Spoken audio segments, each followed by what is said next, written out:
Hey guys, and welcome back to another video on Doctor Who. This video is going to be covering the Davros controversy that's going around the internet, the changes they've made to Davros and all that sort of thing. So if you're unaware of the whole Davros thing that's been going around the internet and hit the Doctor Who community recently, it's that during a charity special in the UK, they showed a new Davros, which was essentially just a white man with a German accent that was completely able-bodied, and part of the reason that change was made was Russell T Davies essentially saying this is Davros now in 2023 because villains have always had issues with disability depictions. But essentially what I got from what he said was that he was saying that any disability or odd look for a villain could be seen as bad, and people in wheelchairs would get offended by the fact that Davros, who uses a Dalek-like shell with wheels and controls to get around, they would think that we were marking disability, we were manipulating disability to make it be seen as evil, and audiences have essentially subconsciously taken in that view, and that contributes to disabled hate. At least, that's what I took from his words. That's not exactly what he said, but he obviously felt that he needed to change. But for whatever reason, he obviously felt that he needed to change Davros to an able-bodied German white man. Any kind of disability meant that he was representing disabled people as bad, and everyone would think that he was okay with that. My first thought is, Russell, are you high? As a disabled man who's been disabled since birth, and lost the use of my legs twice whilst trying to regain the ability to walk, I'm just gonna point something out. I, a disabled man, have never looked at Davros and gone, well, disabled people are evil. Or, I didn't even consider him as disabled. Because, yes, he has facial deformities. I do hope that's the correct term. I'm not sure if that's the right term. But, from what I can understand from my research into this issue, and from watching some episodes of Classic Who with the modern era, from what I can understand, that was just because he had advanced aging for his species. It's an alien, guys, that has human bipedal tendencies. But it's an alien, guys.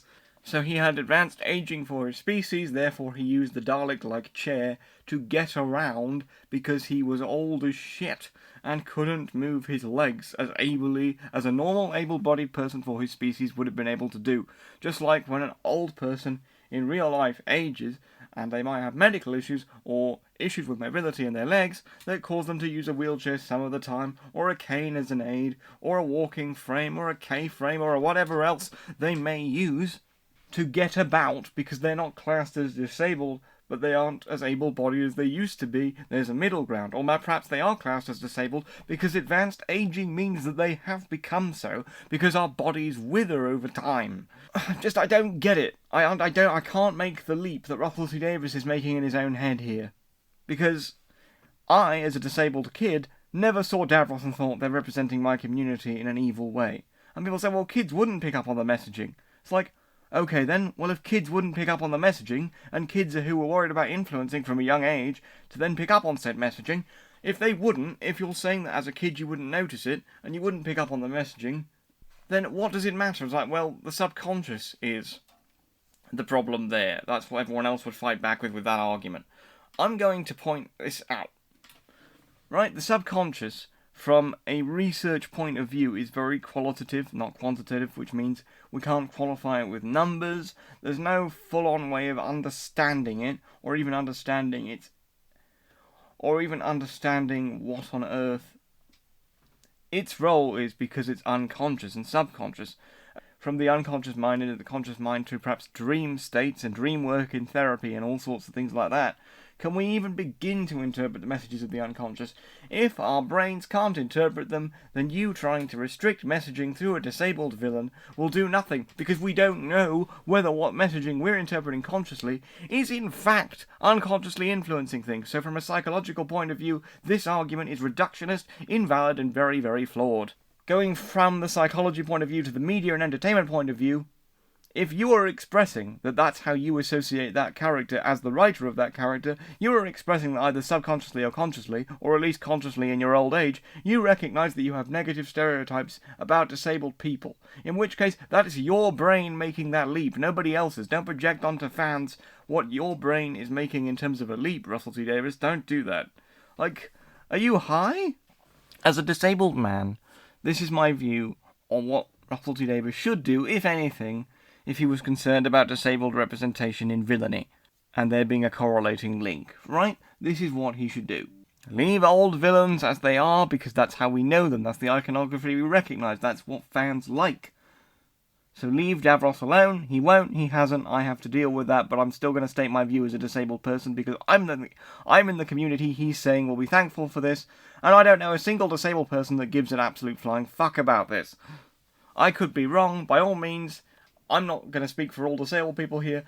Please, tell me in the comments if you think I'm overreacting or if you think I'm wrong, because I genuinely want to know what people think here, because this just sounds so reductionist, so stupid, so absolutely belligerent and dumb to me. Davros did not need changing because he was disabled, because they explained through his alien species why he used Dalek-like technology, because he couldn't walk, because he wasn't as able-bodied as he was because of old age, if I recall.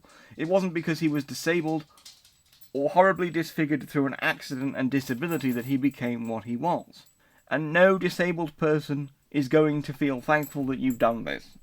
Like, I could be wrong, and please correct me if I am wrong, but I don't see any point. I don't see any disabled people clamouring for this. Only able-bodied people feeling guilty about their interpretations of disabled people, which they are freely admitting to by saying that the representation of characters online makes them think disabled people are evil, or have negative connotations because disabled people can't be villains or bad or have interesting character flaws. Just, I don't like it. It's so reductionist. It's stupid. But anyway, back to my original point, because I'm going on a rant again.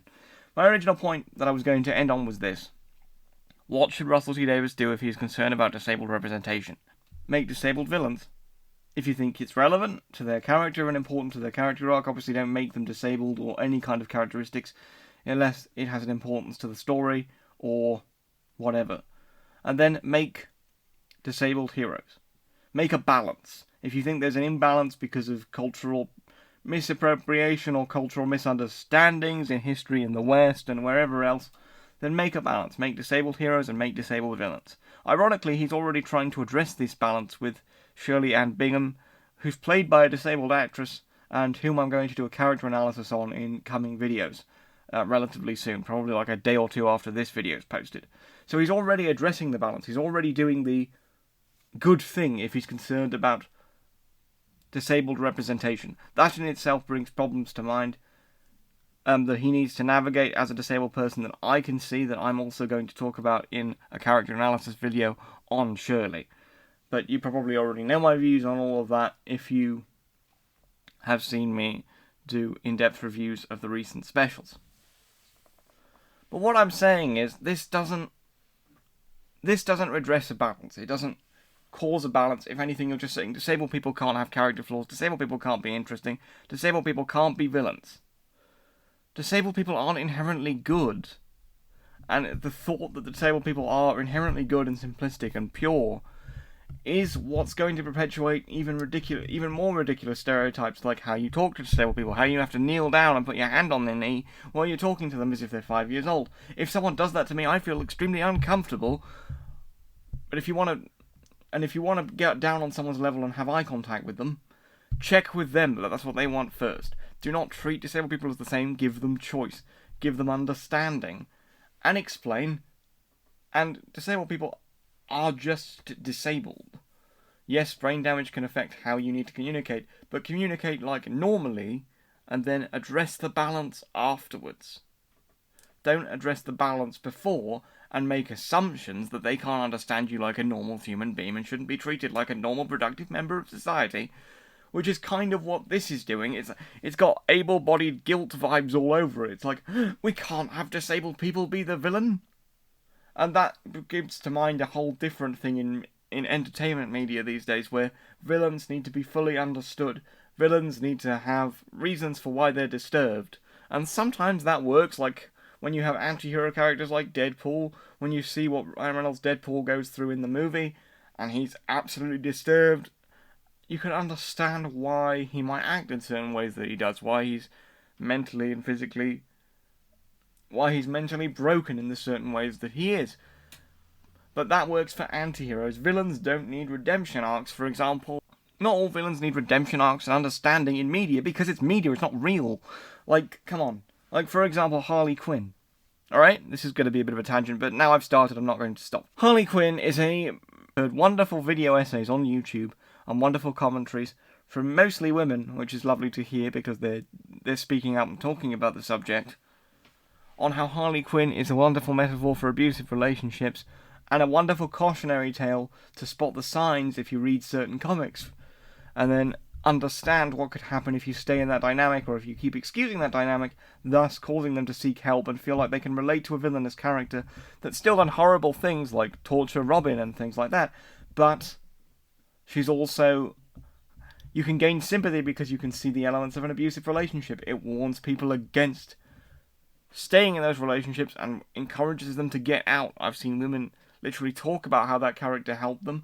I've seen females make video essays on YouTube about those messaging and how they picked it up, which as a man, I suppose you could pick up some of the obvious stuff, but some of the interpretations were really, really emotionally touching, and I really liked that, yes, we understand that she's a villain, she's an abhorrent person, but she was a wonderful cautionary tale and showed me the signs of a relationship that needed to change, therefore I went to therapy with my partner, or therefore I got the hell out because it was too dangerous.